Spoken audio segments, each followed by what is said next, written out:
નમસ્કાર. હરેક બાબતની ખબર રાખતા અને જરૂર પડે ત્યાં ખબર લઈ નાખતા સમાચાર માધ્યમ અપના મિજાજ ન્યૂઝમાં આપનું હાર્દિક સ્વાગત છે. આમ આદમી પાર્ટીના ડેડિયાપાડાના ધારાસભ્ય ચેતર વસાવાએ આદિ વિકાસ વિભાગને લઈ અને રાજ્ય સરકાર પર ગંભીર સવાલો ઉઠાવ્યા છે. વિધાનસભામાં પત્રકાર પરિષદ દરમિયાન તેમણે ડીસાગ એટલે કે development support agency of Gujarat અંગે અનેક આક્ષેપો કર્યા અને આ એજન્સીને તાત્કાલિક બંધ કરવાની માંગણી પણ કરી છે. ચેતર વસાવાએ વધુમાં જણાવ્યું કે છેલ્લા 2 વર્ષમાં આદિજાતિ વિકાસ વિભાગ દ્વારા આ એજન્સીને કરોડો રૂપિયાની રકમ ફાળવવામાં આવી છે. સરકારના જવાબ મુજબ વર્ષ 2024-25માં 19,573 લાખ રૂપિયા અને વર્ષ 2025-26માં 17,009 લાખ રૂપિયા આ એજન્સીને ફાળવવામાં આવ્યા છે.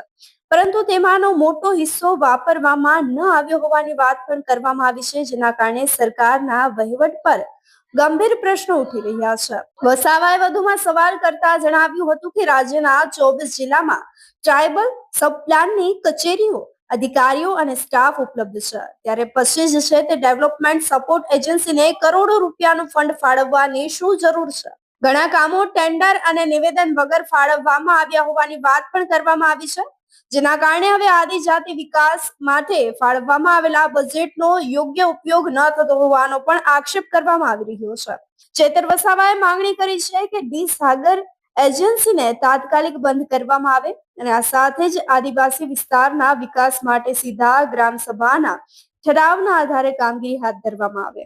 આ સાથે જ તેઓએ માંગણી કરી છે કે ટેન્ડર વગર થયેલા તમામ કામોની એસઆઈટી દ્વારા તપાસ કરવામાં આવે અને જો કોઈ ગેરરીતિ આચરવામાં આવી હોય તો જવાબદારો સામે કડકમાં કડક કાર્યવાહી કરવામાં આવે. વધુમાં ચેતર વસાવાએ શું કહ્યું તે સાંભળી લઈએ. આજે વિધાનસભાના તારાંકિત પ્રશ્નોમાં 24માં નંબરનો ક્રમાંકનો મારો જે પ્રશ્ન હતો કે 31/1/2000ની સ્થિતિએ છેલ્લા 2 વર્ષમાં આદિજાતિ વિકાસ વિભાગ દ્વારા ડીસાગ એટલે કે ડેવલપમેન્ટ સપોર્ટ એજન્સી ઓફ ગુજરાતને કેટલી રકમ ફાળવવામાં આવી, તો સરકાર શ્રી એમના મંત્રી શ્રી દ્વારા જવાબ આપવામાં આવ્યો છે કે વર્ષ 2024-25માં 19,573.6 લાખ રૂપિયા આદિજાતિ બજેટમાંથી એ એજન્સીને ફાળવવામાં આવ્યા છે. 2025-26માં 17,009 લાખ રૂપિયા એ એજન્સીને ફાળવવામાં આવ્યા છે.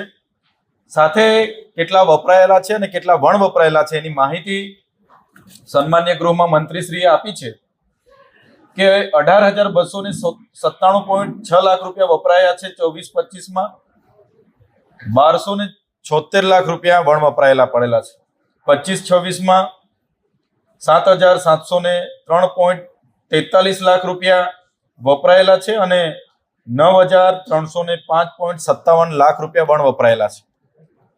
એક બાજુ સરકાર સુદ્રઢ વહીવટની વાત કરે છે, ત્યારે આદિજાતિઓ માટે ફળવાયેલા બજેટ આપે જોયું હશે કે 2024-25માં 4,373 કરોડની જોગવાઈ કરી હતી, એમાં 3,373 કરોડ વપરાયા હતા અને એમાં પણ આ એજન્સીને કરોડો રૂપિયા આદિજાતિ વિકાસ વિભાગે આપ્યા છે.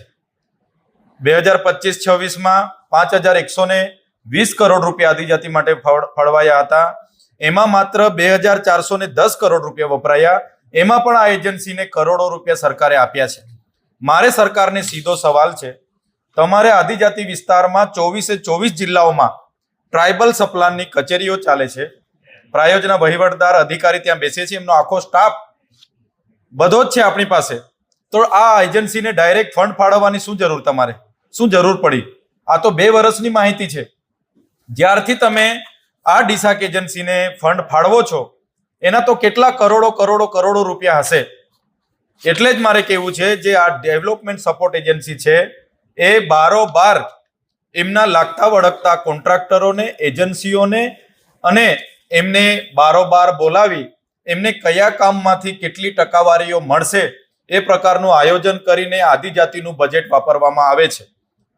અને આદિવાસીઓને શું જોઈએ છે, એમને શિક્ષણમાં શું સુવિધા જોઈએ છે, કુપોષણ દૂર કરવાની સુવિધા, સિકલ સેલની સુવિધા, આંગણવાડીમાં શું સુવિધા જોઈએ છે, એ કોઈ ગામ પંચાયતને, તાલુકા પંચાયતને, જિલ્લા પંચાયતને પૂછવામાં આવતું નથી, એમને અમલીકરણમાં લેવામાં આવતું નથી. ડાયરેક્ટ ગાંધીનગરથી આ ડીસાક જેવી એજન્સીઓને બારોબાર કોઈ પણ જાતના ટેન્ડર વગર, નિવિદા વગર, કોઈ પણ જાતના શરતો વગર આદિજાતિઓનું બજેટ કરોડો ને કરોડો રૂપિયા ફાળવી દેવામાં આવે છે. કઈ રીતના વિકાસ થશે?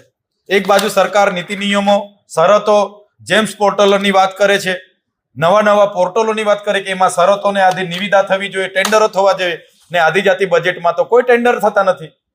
બારોબાર એમની એજન્સીઓને બારોબાર કરોડો રૂપિયાની લહાણી થાય છે. કઈ રીતના આદિવાસીઓનો વિકાસ થશે? મારે આપના માધ્યમથી ગુજરાત સરકારને સ્પષ્ટ કહેવાનું છે કે આ એજન્સીને, ડીસાક એજન્સીને તાત્કાલિક ધોરણેથી બંધ કરી દેવું જોઈએ. એમની કોઈ જરૂર નથી. આદિવાસીઓનું બજેટ ડાયરેક્ટ આદિવાસીની ગ્રામ સભા પર ઠરાવ માંગો. ગ્રામ સભામાં એમ લોકોને જે પણ ગામમાં જરૂરિયાત હશે એ ઠરાવના માધ્યમથી, ગ્રામ સભાના માધ્યમથી માંગણી કરશે. એ જ કામો મંજૂર કરવામાં આવે તાલુકા કક્ષાએ, જિલ્લા કક્ષાએ, અને ત્યાં અમલ કરીને કામ પૂર્ણ કરવામાં આવે તો જ આદિવાસીઓનો વિકાસ થશે. આવી એજન્સીઓને દૂર કરવામાં આવે. ડાયરેક્ટ નિવિદા વગરના જે પણ કામો થયા હોય એની તપાસ કરીને એમના પર કાર્યવાહી કરવા માટે એસઆઈટીની રચના કરવામાં આવે એવી અમે માંગ કરીએ છીએ. હવે જોવાનું એ રહ્યું કે રાજ્ય સરકાર આ મુદ્દે શું નિર્ણય કરે છે. આદિજાતિ વિકાસ માટે ફાળવવામાં આવેલ બજેટનો યોગ્ય રીતે ઉપયોગ કરવામાં આવશે કે કેમ? આ મુદ્દે તમારો શું અભિપ્રાય છે? કમેન્ટમાં ચોક્કસથી જણાવશો. અને આવા જ સમાચારો માટે અપના મિજાજ ન્યૂઝ ચેનલને લાઇક, શેર અને સબસ્ક્રાઇબ કરવાનું ભૂલશો નહીં. ધન્યવાદ. સંજય જાની, અપના મિજાજ ન્યૂઝ, અમદાવાદ.